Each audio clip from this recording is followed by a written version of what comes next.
assimilation, assimilation, assimilation, assimilation, assimilation, assimilation, assimilation, assimilation, assimilation, assimilation, assimilation.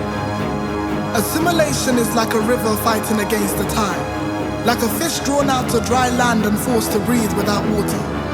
Assimilation is like the silent pistol that kills without alarm. It is the sound of bones breaking underneath brown skin, an agony that you cannot see, buried behind silent tongues. Assimilation is going from a country and crossing the seas, becoming African, then becoming black, because you cannot just be. Assimilation is the uncle at a dinner party, wanting to get you alone when the parents can't see. Assimilation is sitting in the August sun with hair that isn't yours, producing sweat from your pores, but you cannot detach because you cannot offend. Assimilation is hair that is not just hair but a source of intrigue, disdain or distress. It is wanting to fit in, not wanting to be seen but sticking out even further. Assimilation is assimilation, assimilation, assimilation, assimilation, assimilation. Assimilation is changing that hairstyle and hearing I almost didn't recognize you, when no matter what disguise they choose to wear, you will always remember them. Assimilation is wanting expression to be expression but having it called aggression. Assimilation is don't judge me before you know me, don't churn that same allegory, give me the grace that I give you. I have hidden my hair for you, covered my face for you, traded my mother's tongue for yours, made myself a soldier in the front line of your wars, substituted foreign outfits for your suits and ties, and my shoes have never returned to being sandals. Assimilation is hearing go back to your country and realizing the limbo you've been sitting in for 19 years, and these suits and ties suddenly feel like customized caskets, wondering who would believe that I tried to make liquid out of my skin to pass through jail bars set for me. Assimilation is being Nigerian in the papers and British in person. My diction is English, my address is English, my food is English. I even have a favorite Weatherspoons. I spend my lunch at Yates in the afternoons. Am I not English enough for you? Assimilated enough for you? I am less of me and more of you, and still not you, and not yet me, not yet welcome, just in between. Assimilation is hiding the truth of yourself from yourself just to be accepted by somebody else. It is my tongue twisting an entry of my family home, then twisting back on its way out of the same home. It is hoping to be 10 again and choosing to stay back home. It is a dream broken, a passiveness, a weighted aging pain. Assimilation is my name.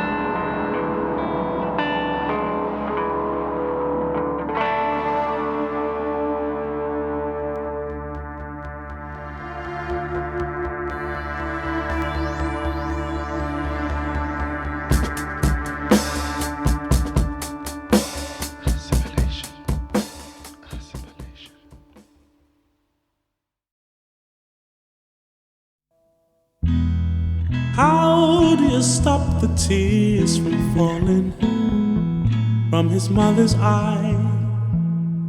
And when will you stop and listen to the father's cries?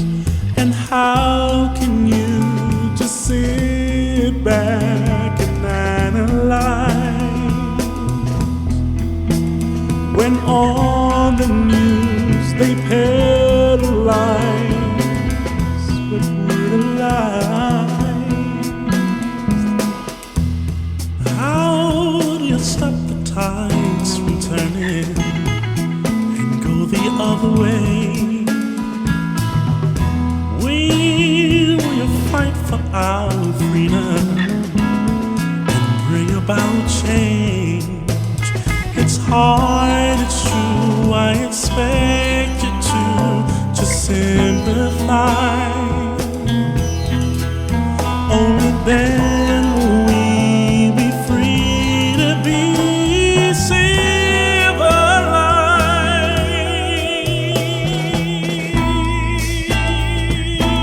One day we'll be free.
Father's cries, you're no longer sitting there to just criticize, but challenging those peddled lies to equalize.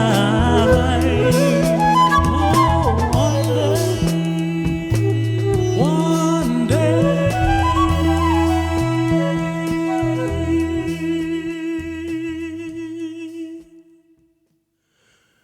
We'll be free.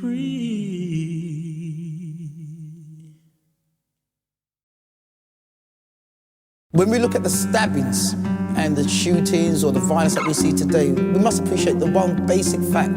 These young people never made themselves. They are made within society. So if anyone's to blame, I don't really go down the line of blaming those young ones. Something has produced those young ones to think and act like that. And so therefore, when we see the stabbings, we're looking at the effect, not the cause. We've got to look at something which is going to be an historical trait, especially when it comes to the black boys. We have to go back to the history of how we ended up in the Western Hemisphere, you know, because those things have a knock-on effect down the line. And so therefore, the slavery, the Holocaust, the Black Holocaust that took place, we are now feeling the effects. We had a whole generation. You've got to remember, for 300 years, it was banned, illegal for black people to even just read. And so when we look at the situation of young black boys and girls, it is an historical thing that we have to correct first.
Historically, the relationship between the black communities and the police is one that has been periodically fraught with tension and poison toxic relations. Periodically, those have got better, a bit like the stock market, these things could go up or down. But in general, the trend has been one of worsening relations. And although we've had several key moments, brief windows of hope and opportunity, those windows have quickly closed. And the default setting of the British Police Service, which is an institutionally racist organisation, has snapped back into play as soon as you begin to stretch them in policy terms. Now that the resurgence of institutionalised racism that we see in 2021 is in fact in many ways worse than it was in 1981. We're going full circle and not having learned the lessons, and in some senses we are immediately back where we started.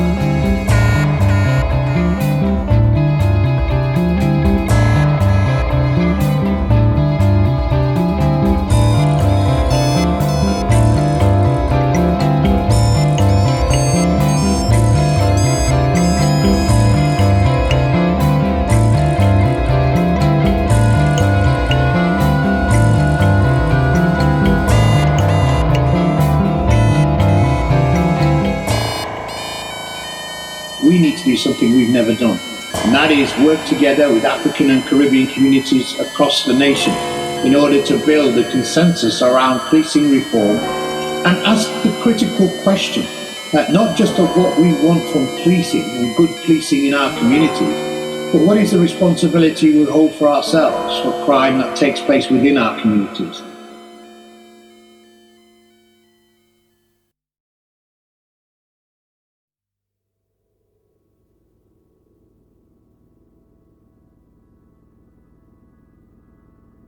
Hackney ain't innocent.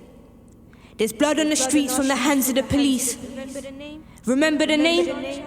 Rashawn Charles? He was killed in 2017. His family still weeps. But coolly, the officers was just doing their job.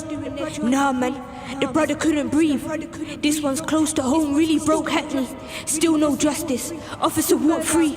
There's a murderer on the streets and he's still patrolling Hackney. How can we feel safe? Who's gonna protect us? My prayers goes out to his family. We must never forget his name. So say his name.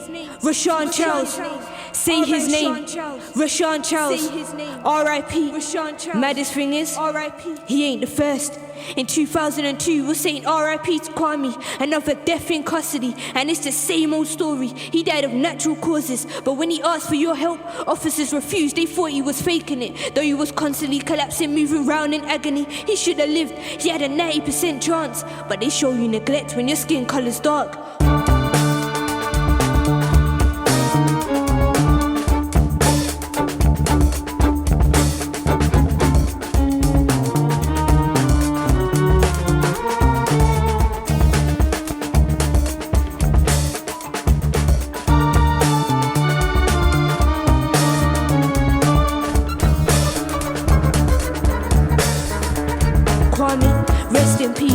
My prayers are with your family.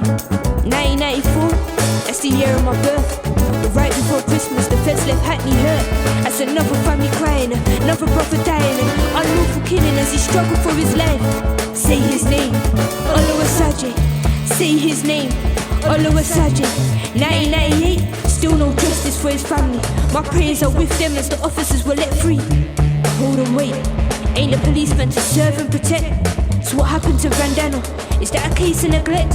In 1991, TC refuge in your station, escaping from her boyfriend who used her body as a target. She pleaded for your protection. She didn't want him in that meeting, but you let him in anyway, and he stabbed her to death. She was only 21, she should have had a lot of life left. I'm sorry, officer, but what is your job again? Because it can't be to serve and protect.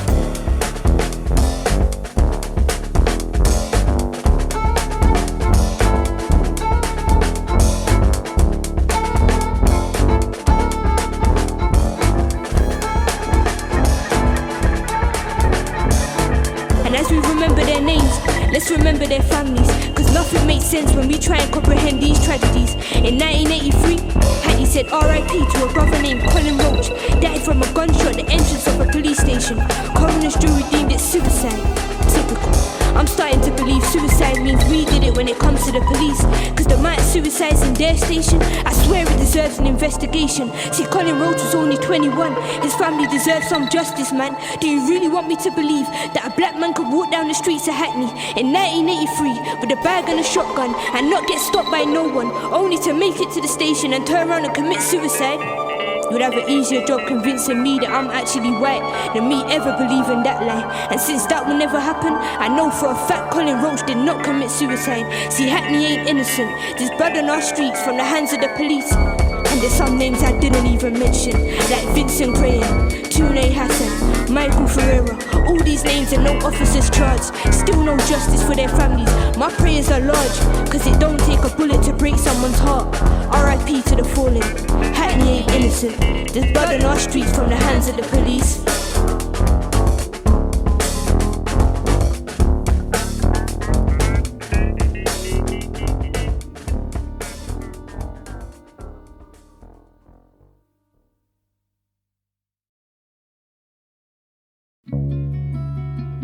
I am sovereign, I am here with you. What is it about me you fear? I will do. Come closer so you can hear my soul cry when you try to deny me what's mine.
Parts of them needed to die in order to stay alive.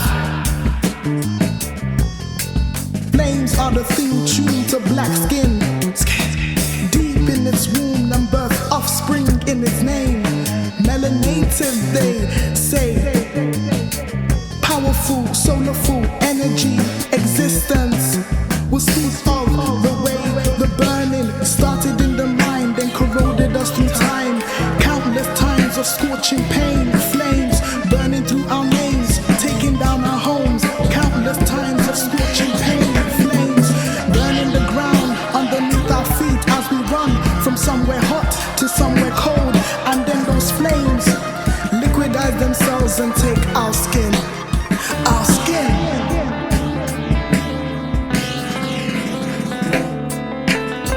One day we'll talk about how black to brown to light is a story of survival. We will talk of survival and how it taunted us like a carrot, dangling in front of a rabbit, held by this rope of hope, a promise to elevate the pain for good, and only the most desperate to live will partake in it. If I should die before I wake, and I take my melanin up with me. If I should die before I wake, and I take my melanin up with me. If I should die before I wake, and I take my melanin up with me. If I should die before I wake, and I take my melanin up with me.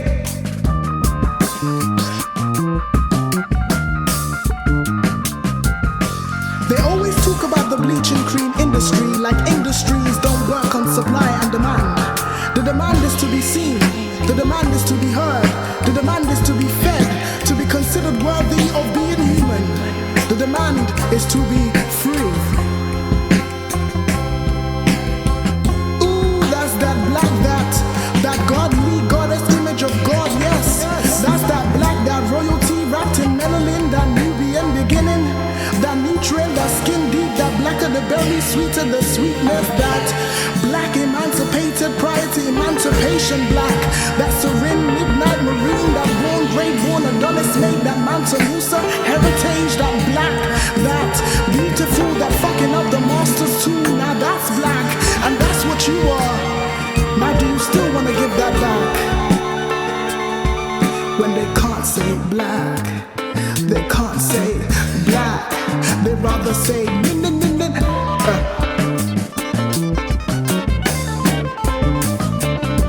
when they can't say black, they can't say black, they rather say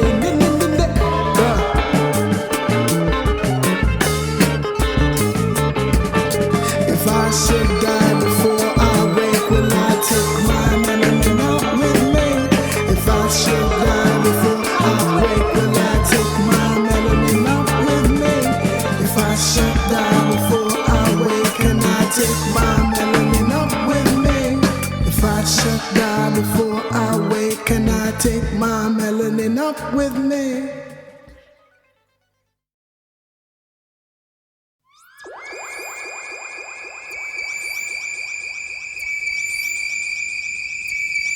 During the Colin Roach marches, like, the police is all at the side, they were very, very aggressive, really aggressive, and up in your face and everything like that. It's going, move your bomber car, Babylon. Come out of me face. The dirty, stinking Babylon. Una fire for all uno. You thinking anybody can come and touch me? No one can touch the eye. Pure Babylon, born Babylon. How's it going tonight? You alright? You guys all together? You alright? How's it going?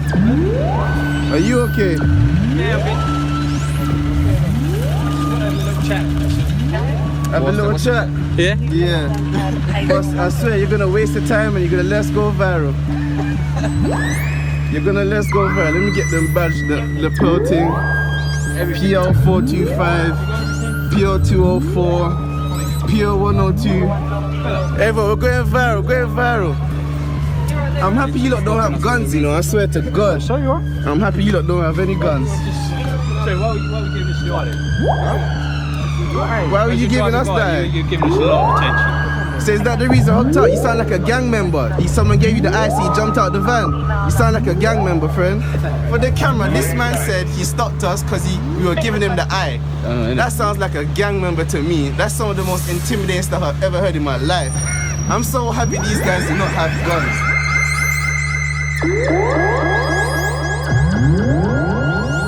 I have some real concerns about stop and search, how it's used in a very draconian way, not intelligence-led. Handcuffs used even before a stop and count, and how that's causing trauma on young people, and how that trauma can play itself out.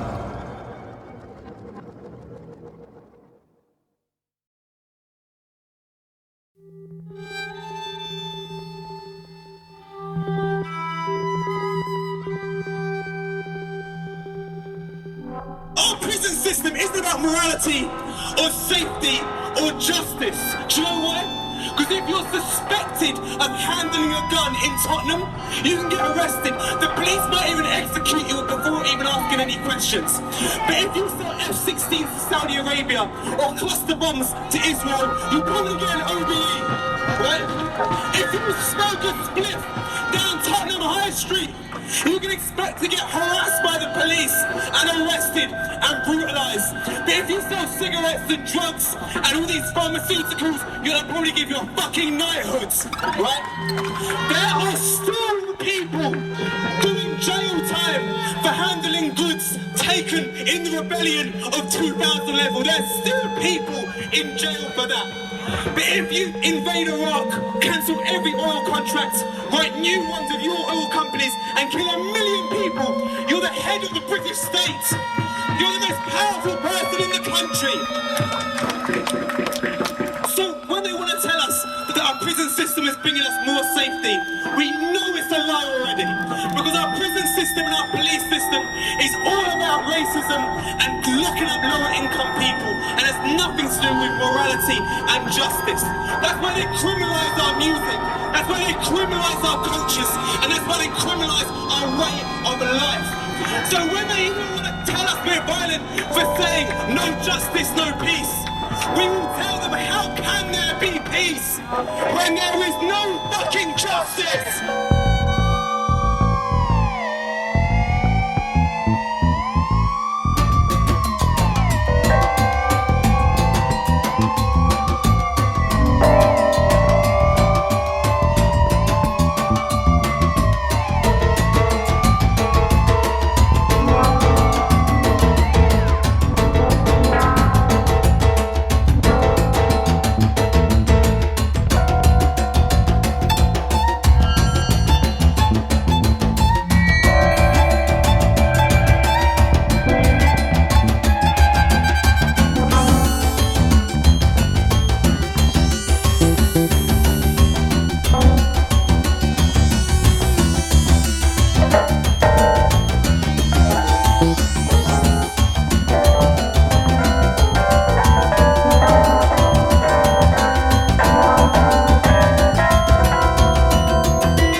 cycles of consensus, we all know the score. Drops of power that seem naive, drops of power we need to retrieve, drops of power that we can't believe in. Our hearts have dipped into the well. Our eyes have got stories to tell. Our minds unlocked, shocked and brought to hearts are empty, our hearts are open. The line, you took the line, you moved the line. Our hearts are open.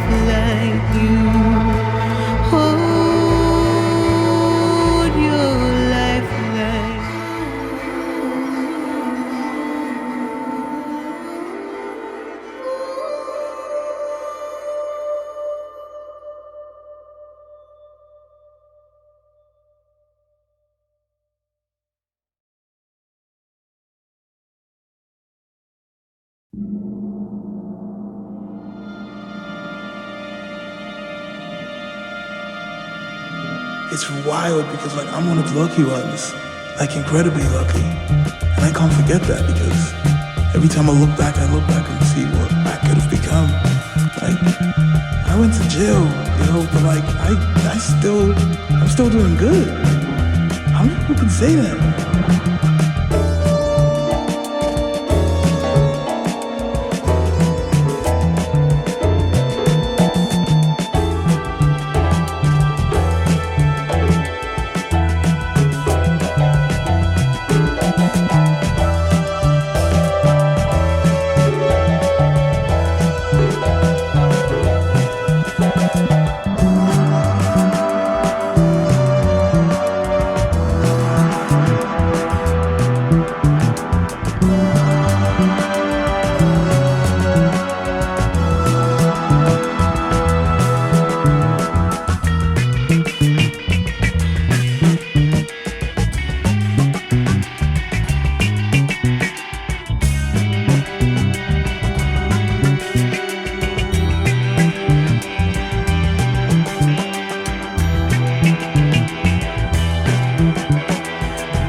Where do you begin when you're trying to explain to your mom, your dad, your uncle, your auntie that it's been, 400 plus years and we're still fighting, we're still trying to be on an equal footing with white people, and it's something you can't even put in words.